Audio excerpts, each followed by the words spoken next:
कहानी की शुरुआत एक भयानक तूफान से जूझते हुए प्लेन से होती है, जहां हमारी मेन कैरेक्टर लिंडा अपने दोस्तों के साथ बिजनेस ट्रिप से लौट रही थी। सब कुछ ठीक चल रहा था कि तभी अचानक प्लेन जोर जोर से हिलने लगा और अगले ही पल उसमें एक जोरदार विस्फोट हो गया। जो लोग बिना सीट बेल्ट के खड़े थे वे बुरी तरह इधर उधर जा गिरे। इसके तुरंत बाद केबिन का हिस्सा प्रेशर के कारण फट गया और तेज हवा के झोंकों में कुछ लोग सीधे बाहर उड़ गए। इसी अफरा तफरी के बीच मैनेजर ने अपनी जान बचाने के लिए लिंडा का पैर कसकर पकड़ लिया। वहीं एक आदमी मदद के लिए बॉस की ओर बढ़ा, लेकिन बॉस ने उसे बेरहमी से बाहर की तरफ धकेल दिया। मगर गिरते वक्त उसने मैनेजर का पैर पकड़ लिया, जिससे उसका बैलेंस पूरी तरह बिगड़ गया और दोनों एक साथ प्लेन से बाहर गिर पड़े। लिंडा अभी इस सदमे से उबर भी नहीं पाई थी कि तभी उसे महसूस हुआ कि चारों तरफ अंधेरा छाने लगा है और प्लेन बेकाबू होकर सीधे समुद्र की तरफ गिर रहा है।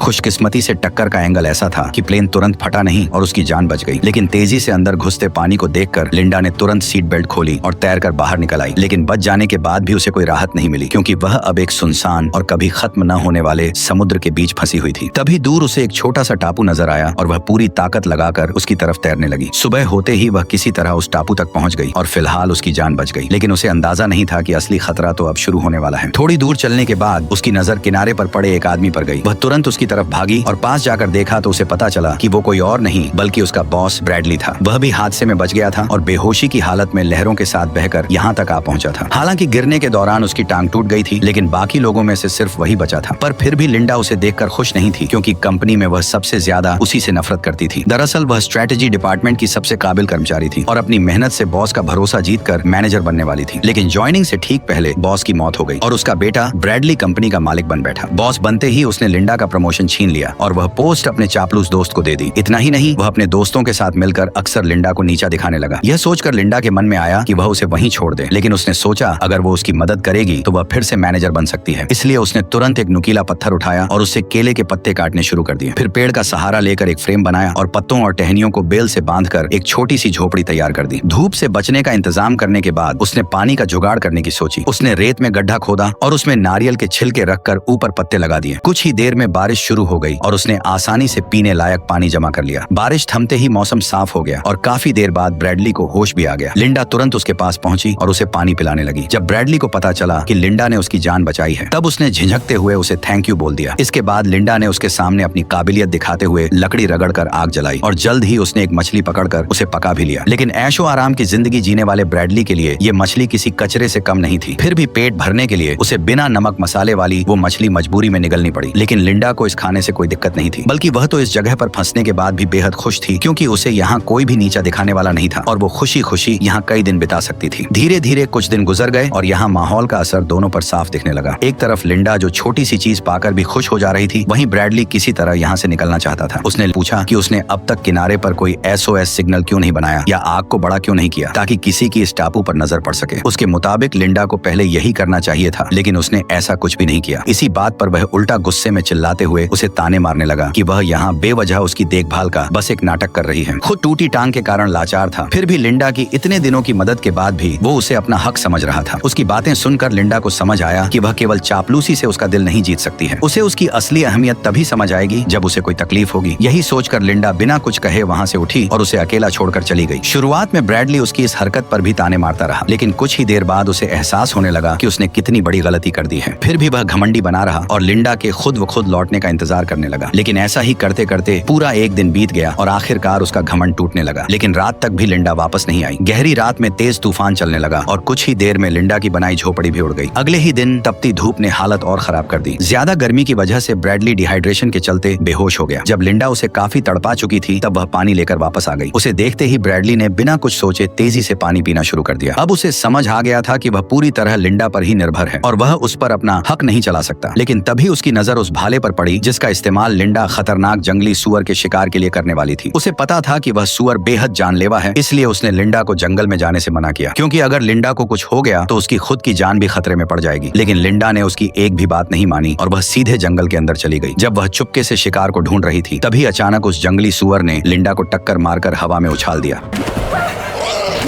अच्छी बात यह रही कि गिरा हुआ पेड़ अचानक सुअर के सामने आ गया, जिससे वह सीधे हमला नहीं कर सका और लिंडा को तुरंत उठकर भागने का मौका मिल गया। लेकिन सुअर जैसे ही उसकी गंध पकड़कर पीछे दौड़ा, तब उसे रास्ते में सिर्फ फटे कपड़े ही मिले। सुअर कुछ समझ पाता उससे पहले ही लिंडा ने मौका देखकर भाला उसके शरीर में गहराई तक घुसा दिया। दर्द से पागल होकर सुअर ने भाले को मोड़कर तोड़ दिया और गुस्से में बेकाबू होकर दोबारा उस पर हमला करने दौड़ पड़ा। इसी खतरे के बीच लिंडा ने तुरंत लकड़ी के डंडे को सामने कर दिया।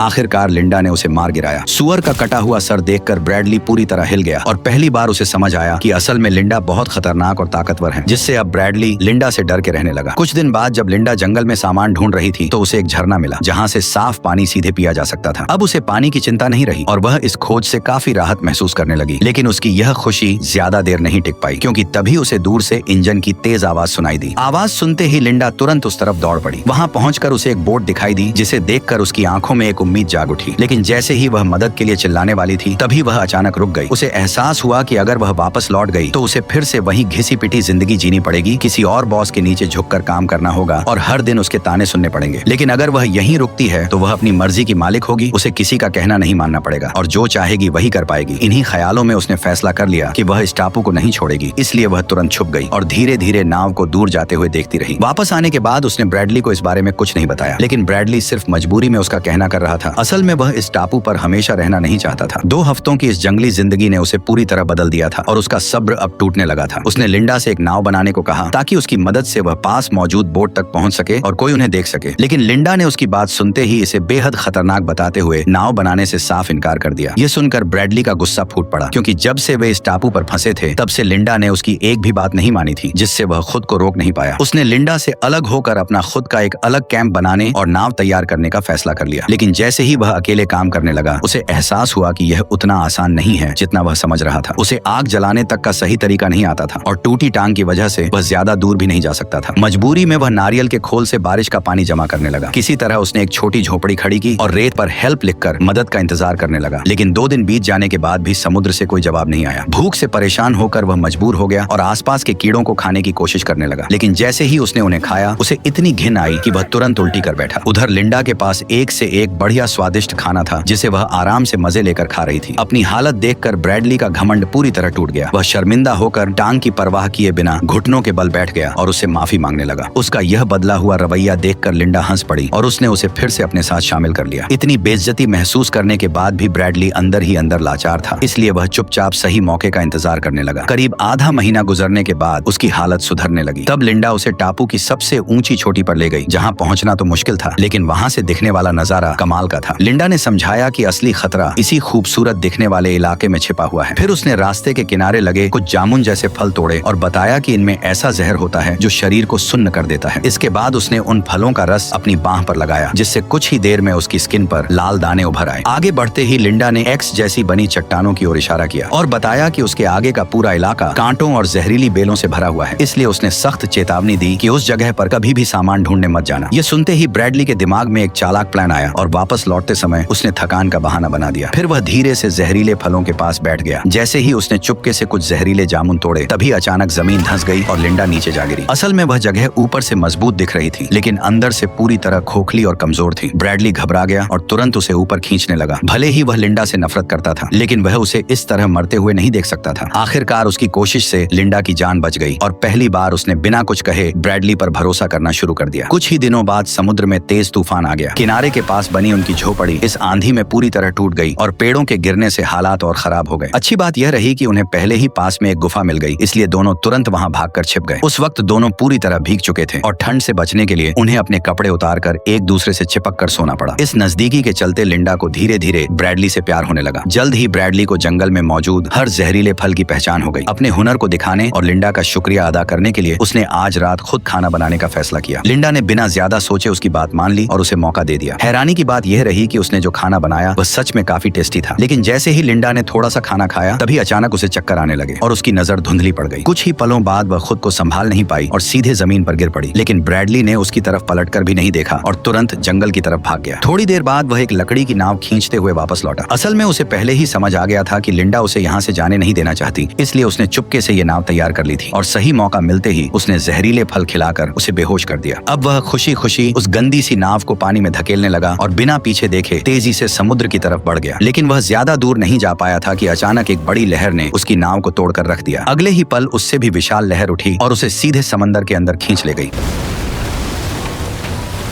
खुशकिस्मती से वह ज्यादा दूर नहीं गया था, इसलिए होश में आते ही लिंडा ने तुरंत उसे किनारे खींचकर बचा लिया। होश में आते ही ब्रैडली घबराकर उससे माफी मांगने लगा, लेकिन लिंडा ने कुछ नहीं कहा और चुपचाप उसे पका हुआ केकड़ा थमा दिया। ब्रैडली ने बिना सोचे समझे उसे खा लिया, लेकिन कुछ ही देर में उसका मुंह अजीब तरीके से सुन्न पड़ गया। देखते ही देखते यह असर उसके पूरे शरीर में फैलने लगा और वह समझ नहीं पाया कि आखिर हो क्या रहा है। तभी लिंडा ने सच्चाई बताई कि यह ब्लू रिंग ऑक्टोपस का जहर है जो शरीर को सेकंडों में पैरालाइज कर देता है और इंसान चाहकर भी हिल नहीं पाता। असल में यह सब उसने ब्रैडली को सबक सिखाने के लिए किया था। इसके बाद उसने एक चाकू निकाला, उसे थोड़ा गर्म किया और तुरंत ब्रैडली की पैंट उतार दी। धीरे धीरे वह उसके पास आई और इशारों में उसे समझाने लगी कि वह अब क्या करने वाली है। यह देखकर ब्रैडली बुरी तरह घबरा गया। तभी अचानक लिंडा ने चाकू चलाया और अगले ही पल खून की पिचकारी चल गई, जिससे ब्रैडली का गला लाल हो गया। ये देखकर लिंडा मुस्कुराने लगी। फिर उसने वो चीज दिखाई जिसे उसने काटा था। दरअसल वह कोई इंसानी अंग नहीं बल्कि एक चूहा था। यह सब उसने सिर्फ ब्रैडली को डराने के लिए किया था, ताकि वह दोबारा ऐसी हरकत करने की हिम्मत न करे। उसकी चालाकी और हाथ में पकड़े चाकू ने ब्रैडली का सारा घमंड तोड़ दिया और वह बिना सावल जवाब किया उसका कहना मानने लगा। लेकिन यह कंट्रोल लिंडा ज्यादा देर तक एंजॉय नहीं कर पाई। एक दिन जब वह सामान ढूंढ रही थी, तभी फिर से दूर से इंजन की आवाज सुनाई दी। इस बार सामने वाला भी उसे देख चुका था। जैसे जैसे नाव पास आई, लिंडा ने देखा कि वह कोई और नहीं बल्कि ब्रैडली की मंगेतर जेनी थी। दरअसल रेस्क्यू टीम भले ही हार मान चुकी थी, लेकिन जेनी ने उम्मीद नहीं छोड़ी थी और लगातार उसी इलाके में ब्रैडली को ढूंढ रही थी और अब जाकर उसकी तलाश खत्म हो गई। लिंडा जबरन जेनी को देखकर मुस्कुराने लगी, जैसे वह उसे बेहद देखकर खुश हो। फिर मजबूरी में उसने जेनी को बता दिया कि ब्रैडली जिंदा है। लेकिन लिंडा अभी भी इस टापू को छोड़ना नहीं चाहती थी, जबकि जेनी को अब उन दोनों के जिंदा होने का सच पता चल चुका था। हालांकि यह बात सिर्फ जेनी और उसके साथ आए गाइड को ही पता थी। इसी वजह से लिंडा ने मन ही मन एक खतरनाक फैसला कर लिया। उसने झूठ बोला कि उसे एक छोटा रास्ता पता है और दोनों को उसी दिशा में ले जाने लगी। थोड़ी देर बाद वो उन्हें एक खतरनाक चट्टान के किनारे पर ले आई, जहाँ वह खुद मरते मरते बची थी। फिर उसने जूते के फीते बांधने का बहाना बनाया और दोनों को आगे बढ़ने के लिए कह दिया। जैसे ही जेनी ने आगे कदम रखा, जमीन अचानक धंस गई और वह सीधे नीचे गिरने लगी। दरअसल यह सब लिंडा का दोनों को मारने का प्लान था, लेकिन किस्मत से सिर्फ जेनी ही फंसी थी और गाइड अभी भी जिंदा था। उसी वक्त लिंडा अंदर ही अंदर सोच में डूब गई कि वह क्या करे और क्या न करे। कुछ समय बाद वह अकेली ही ब्रैडली के पास लौट आई और बाकी दोनों के साथ क्या हुआ ये जल्द ही पता चलने वाला था। चट्टान से लौटने के बाद लिंडा अंदर ही अंदर टूटती जा रही थी। उसे खुद पर यकीन नहीं हो रहा था कि उसने ये क्या कर दिया है। तभी ब्रैडली वहाँ आया और उसे जंगल चलकर खाना लाने को कहा, लेकिन लिंडा ने तबीयत का बहाना बनाकर साफ मना कर दिया। मौका मिलते ही ब्रैडली ने चाकू उठाया और बिना कुछ कहे जंगल की तरफ निकल गया। जंगल के अंदर पहुंचते ही उसने शिकार करने का फैसला किया और कुछ देर पीछा करने के बाद उसे एक छोटा जंगली सुअर नजर आया। वह धीरे धीरे उसके करीब पहुंचा, लेकिन अगले ही पल अचानक उसकी नजर जमीन पर गई। दरअसल जहां सुअर मिट्टी खोद रहा था, वहीं से इंसान का एक हाथ बाहर निकला हुआ था। करीब जाकर देखते ही ब्रैडली के होश उड़ गए, क्योंकि वह हाथ उसकी अपनी मंगेतर का था। उसके हाथ में पहनी अंगूठी वही थी जो उसने सगाई के वक्त उसे पहनाई थी। यह सच सामने आते ही ब्रैडली का गुस्सा बेकाबू हो गया और वह तेजी से लिंडा की तरफ भागा। जैसे ही लिंडा ने उसे अपनी ओर आते देखा, वह एक पल के लिए घबरा गई। ब्रैडली ने हाथ में अंगूठी दिखाते हुए पूछा कि तुमने ऐसा क्यों किया? अंगूठी देखते ही लिंडा सब समझ गई। उसने खुद को बचाने के लिए कहा कि यह सब एक हादसा था, लेकिन ब्रैडली को उसकी बात पर बिल्कुल भी यकीन नहीं हुआ। हालात बिगड़ते देख लिंडा ने धीरे से अपनी कमर की तरफ हाथ बढ़ाया, लेकिन ब्रैडली पहले ही वो चाकू चुरा चुका था। यह देखकर लिंडा घबरा गई और तुरंत जंगल की ओर भागने लगी। ब्रैडली भी उसके पीछे दौड़ पड़ा। जब लिंडा के पास बचने का कोई रास्ता नहीं बचा, तब उसने तुरंत एक नया प्लान बनाया। उसी वक्त ब्रैडली ने पेड़ के पीछे उसकी परछाई देख ली, लेकिन जैसे ही वो वहां पहुंचा, उसे सिर्फ उसके छोड़े हुए जूते ही मिले, जिसके फीते गायब थे, जिससे उसे कुछ गड़बड़ महसूस हुई। अचानक लिंडा पीछे से उस पर टूट पड़ी और फीते से उसका गला कसकर दबा दिया, जिससे ब्रैडली का सांस लेना मुश्किल हो गया। ब्रैडली ने पूरी ताकत से खुद को छुड़ाने की कोशिश की, लेकिन लिंडा ने पकड़ ढीली नहीं की। इस धक्का मुक्की में ब्रैडली के हाथ से चाकू छूटकर नीचे गिर गया। तभी आखिरी जोर लगाकर उसने लिंडा के बाल खींचे और उसे पलटकर जमीन पर गिरा दिया। इसके बाद वह उसके ऊपर चढ़ गया और उसका चेहरा कीचड़ में दबाकर उसे खत्म करने की कोशिश करने लगा। तभी मौका मिलते ही लिंडा ने चाकू उठा लिया।